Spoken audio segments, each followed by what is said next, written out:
Now that we set up our cold wallet, it's time to send in some Bitcoin. So if we jump into the app, you can see down the left-hand side, receive. We're going to be receiving Bitcoin into our cold wallet system. So you can see it's going to be bringing in Bitcoin. I'm going to click continue.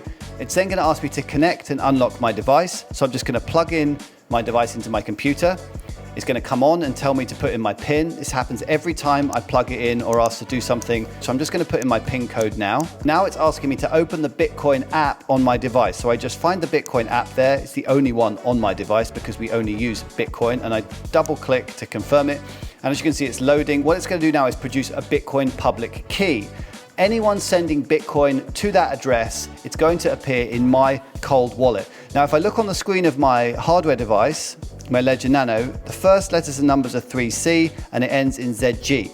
If I look on the software, it starts in 3C and ends in ZG. So I know that it's the correct address. I'm going to click this copy button here. I'm then going to go into my hot wallet, which is Atomic Wallet.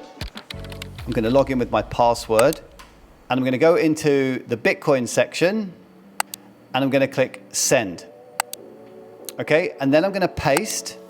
As you can see, the first two letters, or the letters and numbers, is 3C and the last one is ZG. So I know I'm sending it to the right place. I'm going to send all my Bitcoin. So it's going to be 0.0026. Why such a small amount? Well, because that's around $50 worth of Bitcoin. If you've been watching the previous videos, you know every time we send Bitcoin to a new address or we set up a new part of our system, our Bitcoin system, and we're using it for the first time, we always send a small amount of Bitcoin. I always send around $50 because I want to check that it's working first. If there's any problems or I've made any big mistakes and I end up losing my Bitcoin, the biggest loss I will incur is $50. On the other hand, if this goes through and everything is correct, I know I'll be able to send whatever value I want. I know it will arrive correctly because I tested it first. So I'm just sending $50 here. I'm going to click send. It's going to ask me for my password, which I will put in again. Click confirm.